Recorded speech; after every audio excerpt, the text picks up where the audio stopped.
Bonjour à toutes et à tous, bienvenue dans Cinécast. Salut Thibaut. Salut Guillaume. Cinécast, c'est l'émission qui vous fait découvrir les dernières sorties cinéma et streaming. Et avant de plonger dans notre film du jour qui est La femme la plus riche du monde, pensez à vous abonner sur votre plateforme préférée, à liker si vous êtes sur YouTube ou à laisser un avis sur votre application de podcast favorite. Ça nous aide beaucoup. Merci, bonsoir.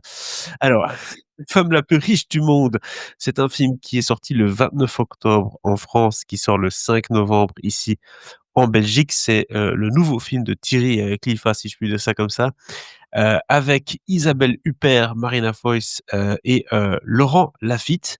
Alors, c'est, un titre quand même assez énigmatique, mais si vous connaissez un peu les affaires, judiciaires françaises et notamment l'affaire Bettencourt, ça va sans doute vous parler.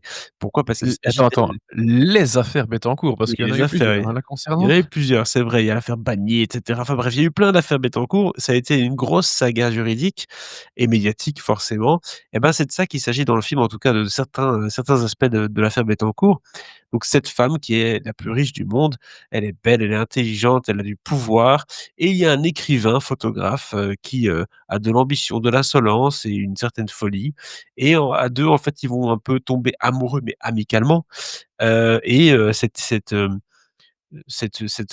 femme, pleine d'argent va faire des donations, va commencer un petit peu à donner son temps et son argent à cet homme et là, on va commencer à rentrer dans un scénario de guerre avec, aussi les membres de la famille, le majordome et cetera, où tous les coups sont permis. Je propose qu'on regarde un extrait de la bande annonce. Vous êtes la femme la plus riche du monde? Ça vous évoque quoi? Riche, le mot n'est pas très joli. Fortuné, c'est mieux. Jérôme, avec ce bouquet, je ne vois pas Guy, si vous pouviez enlever tout ça. On se croirait à l'aéroport de Honolulu. Je veux que cette photographie raconte parfaitement la femme que vous êtes. C'est qui ce photographe? Pierre-Alain Fantin. Ce que je veux voir, c'est une héroïne. Il a une réputation épouvantable. Je ne photographie pas les gens, je les emporte. Et voilà. Ça me gêne. Mais arrête de glapir, Guy. Oui, c'est exact, vous clapissez. Voilà, vous clapissez Guy, vous avez déjà pu voir un petit peu la performance de Laurent Lafitte J'ai du étonnant, PSD là déjà. qui est étonnant dans ce film, ça c'est sûr. Alors, bon, on a tous les 2 vu le film Thibaut, une fois n'est pas coutume. Oui. Hem, Ici et donc c'est assez, on peut le dire déjà, c'est assez amusant de voir cette affaire politique française se dérouler de cette façon-là devant nos yeux puisque, comme on l'a vu à la bande annonce, il y a un petit ton de légèreté, il y a un peu un côté décalé, parfois même drôle, Mmh. qui amène un regard un peu doux en fait sur cette histoire très amère en fait. Oui, c'est ça, en fait, c'est donc le cœur de cette partie de l'affaire Bettencourt, parce que j'ai dit qu'il y en avait plusieurs, c'est en gros que, Liliane Bettencourt a, payé des sommes absolument folles, cet ami photographe, enfin ce photographe qui est devenu un ami et un intime, hem à un point où le reste de la famille, notamment sa fille, et d'autres, hein, le majordome aussi, tu l'as cité, ont commencé à se demander si, il y avait pas un abus de faiblesse, quoi. Parce qu'elle lui a vraiment donné des milliers, enfin Je faut que je j'en pense que sais le rien, chiffre est des tombé dans le film tableaux, à un moment donné, ça m'a c'est étonné, peut-être dans des c'était millions, j'en sais rien. non, même c'est presque 1 milliard de francs, je pense, dans le film quand elle en Ah parle à un oui, moment je donné, sais même plus, je sais plus les sommes, mais bref, c'est on va pas vraiment donner le détail. des sommes folles, des Oui. sommes folles. Et donc voilà, et le cœur de l'histoire, c'est est-ce qu'il y a eu abus de faiblesse, oui ou non? Voilà.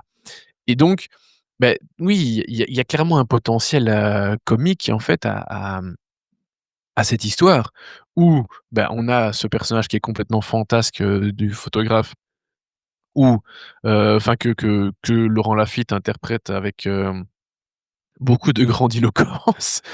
Ça fait plaisir. Hem, oui, donc déjà lui, c'est sûr qu'il amène un potentiel comique, mais au-delà de ça, il y a aussi un peu tout ce côté où, il y a les soupçons de chacun. Est-ce que lui, il l'escroque?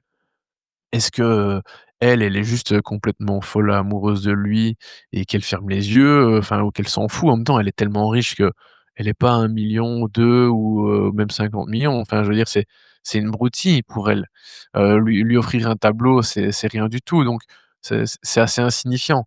Donc on a en fait, on est chez des gens complètement déconnectés de la réalité, où, l'argent n'a plus de valeur et on se le donne comme ça et comme si de rien n'était. Donc oui, il y a ce petit côté, comique qui est là et je trouve ça, quelque part plutôt bien vu dans l'absolu de vouloir raconter l'histoire de cette façon. Bah, c'est vrai que si on veut avoir des documentaires sur l'affaire Bettencourt, il y en a sur Netflix d'ailleurs, je crois, si je me rappelle bien, qui sont très bien faits et qui sont très, voilà, dans l'affaire avec vraiment des enquêteurs et tout. Ouais, ouais. Donc voilà, cet aspect-là, en fait, de l'affaire Bettencourt a déjà été couvert plusieurs fois et de là à faire un nouveau drame de 2 heures avec, l'affaire SK1, mais l'affaire Bettencourt, ce serait Ouais. peut-être pas Ouais, ouais, super ouais. intéressant. Donc avoir pris Isabelle Huppert et Laurent Lafitte et avoir fait un duo presque comique, et un film un peu d'appartement parce que le film se passe souvent à l'intérieur, dans sa maison, dans son appart, dans son truc et donc c'est vraiment un film qui joue sur les dialogues et les situations. Là où mon problème, est que c'est un peu lassant parce qu'en fait, le film ne décolle jamais vraiment par rapport à ça. Donc on est dans Ouais. cette situation, comme on a dit, de d'humour de salon, si je puis dire, mais on ne sort jamais de là, quoi et même quand parfois il y a un peu de tension par certains personnages qui s'inquiètent, qui commencent un peu à s'insurger, bon, c'est à la fin du film, il reste 15 minutes et puis voilà. Donc c'est vrai que c'est un peu ça, c'est inégal, en fait, dans le traitement du sujet et dans sa forme, et c'est peut-être le point négatif, du coup, par rapport à l'approche qu'ils ont choisie. Bah, oui, parce qu'en fait, le film dure 2 heures et c'est clair que c'est ce deuxième acte souffre d'un gros ventre mou où en fait, ça devient un peu répétitif. Il y a pas mal de scènes et il y en a que je couperai pas, entièrement forcément, mais il y a pas mal de scènes qui pourraient être un peu plus courtes, ça pourrait aller un peu plus à l'essentiel et oui, c'est vrai que ça s'essouffle un peu dans ce deuxième acte et même encore en début de troisième acte. Et c'est une fois que le troisième acte est déjà entamé que oui, ça reprend un petit peu de peps, pour terminer quelque part un peu en beauté. Mais, oui, c'est vrai que ça manque un petit peu d'ampleur peut-être et comment dire? De restreindre un petit peu, de réduire un peu la voilure Mmh. quelque part pour, rendre ça un peu plus efficace. À l'image de Laurent Lafitte qui fait ses blagues, au début, il en fait deux trois des blagues, un peu sexuelles et puis au bout de la 10e fois, c'est redondant et c'est on dit: «En fait, c'est bon, il a déjà fait ces blagues-là, on a déjà compris un peu le personnage, où est-ce qu'il veut aller, quelle est son ambition, quel est son style. J'ai pas besoin qu'il me refasse la même blague 5 minutes plus tard avec un autre objet». Ouais, ouais. Et donc ça, c'est un peu voilà, c'est on sent qu'il y a une facilité, donc on répète un petit peu et c'est dommage là-dessus, clairement. Hem, Bah, moi, je t'avoue que j'ai eu un peu de mal avec Laurent Lafitte, et j'ai l'impression que j'ai dit ça il y a pas longtemps, mais en même temps, j'ai vu tellement de films avec lui cette année. Je crois que j'ai vu 6 ou 7 films avec lui, mais c'est oui, que des nouveautés, tu vois? c'est de Que la des Lafitte fatigue. Ouais, ouais, que des trucs sortis cette année, tu vois? Donc c'est Ah pas oui, comme si oui j'avais revu un vieux truc d'il y a et on quelques parle années. de Non, Laurent non, non. Lafitte la semaine prochaine, hein. Mais oui, on parle de Laurent Lafitte toutes les semaines là, en ce moment et là, vraiment, c'est un sketch de 2 heures, quoi. Alors oui, c'est un peu rigolo de le voir, aussi, grandiloquent et tout, heu, dans sa position du mec, qui appuie son homosexualité hyper fort, qui en fait Oui, un vrai trait de personnalité. OK, c'est un peu rigolo, quoi, mais pendant 2 heures, il y a un moment où j'étais là: «Bon, mais OK, ça devient un peu saoulant». j'ai pensé quand même plusieurs fois, je me suis dit: «Heureusement qu'il est là parce que je pense que je m'emmènerais encore plus, quoi». Eh ben, Parce que c'est pas faux. son côté débile, est le truc un peu drôle du film, quoi et si je l'enlève, bah, franchement, il reste plus grand chose. Mais c'est vrai qu'il apporte un peu, quelque chose de différent et d'un peu rafraîchissant quelque part malgré tout dans le film parce que bon Zaza, je l'aime bien mais je trouve qu'elle fait tout le temps les mêmes trucs et Oui les mêmes mimiques et tout ça et Marina ouais Foïs pareil. et c'est assez étonnant parce que le personnage, hein, de Bettencourt, elle a eu des problèmes, enfin, clairement, elle commence à devenir un peu sénile à la fin et le film le montre pas tellement, je trouve. Donc elle montre que oui, elle est un peu à côté, mais elle était vraiment malade, en fait, dans la vraie vie où vraiment il y avait des enregistrements d'elle audio où elle Mmh savait mh. même plus à qui elle s'adressait en plein milieu de la du discours. Enfin, donc forcément, c'était encore pire en termes d'abus de faiblesse. Ici, ça va encore, quoi, c'est pas si grave que ça et donc c'est vrai que c'est un peu plus léger, cette espèce Et d'abus de faiblesse. On et à la fin, oui, forcément, ça prend plus d'ampleur, mais voilà, oui, c'est mais quand même ça pas ça c'est hyper dommage aussi parce que le personnage du flic, qui est incarné par, Yannick Régnier, hein, le frère de Jérémy, ça pou enfin qui joue donc le capitaine de la brigade financière, bah, c'est bien, c'est intéressant, mais en fait, ça arrive trop tard oui. et c'est pas q en fait, ça aurait été plus intéressant, je pense, que ce soit présent plus tôt dans le film et qu'ils en fassent quelque chose de plus important. Une Comme en fait menace quoi, un enjeu, un truc le un peu, voilà, une sorte de ouais. tension, arrête-moi si tu peux, où tu te dis: «Tiens, est-ce qu'il va se faire choper ce photographe?» Voilà, c'est un peu ça quoi.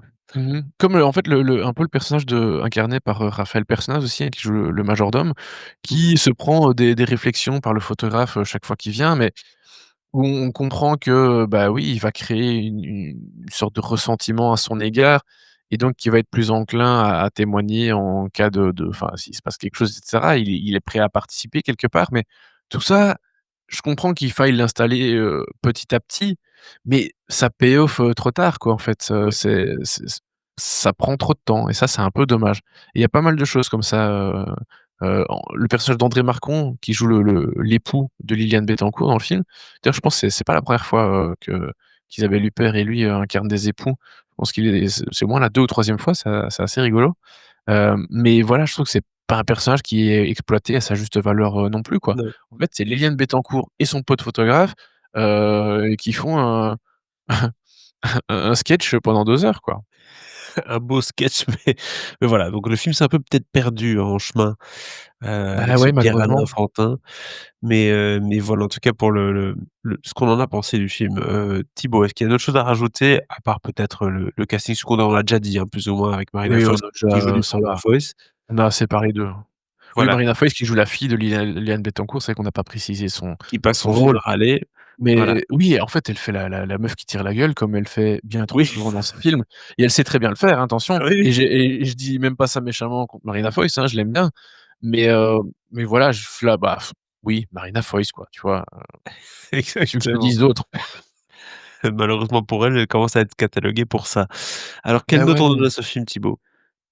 Bah, moi à 2 parce que je trouve pas ça épouvantable non plus, hein. Je dis pas, il y a des moments qui m'ont amusé et cetera, hein. Je me suis pas emmerdé, mais c'est pas très, très bon. Ouais, je peux comprendre que certaines personnes aiment bien ce film et d'ailleurs si vous l'avez vu, dites-nous en commentaire si vous avez bien aimé le film, mais de manière générale, c'est vrai que quand on s'attend à un truc comme ça avec un titre pareil, La femme la plus riche du monde, Isabelle Huppert, le poster comme ça où elle est, centrale, dominante et on se dit: «Waouh, ça va être un truc sur la femme Bettencourt, ça va être incroyable» et au bout de 10 minutes, on se rend compte en fait qu'on est dans une espèce de farce d'appartement.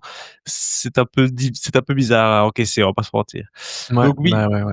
2 étoiles pour, ce film du coup, qui, je le répète, est sorti en France, le 29 octobre, mais en salle en Belgique à partir du 5 novembre. Dites-le nous dans les commentaires si vous avez vu le film. Amis français, vous l'avez peut-être déjà vu.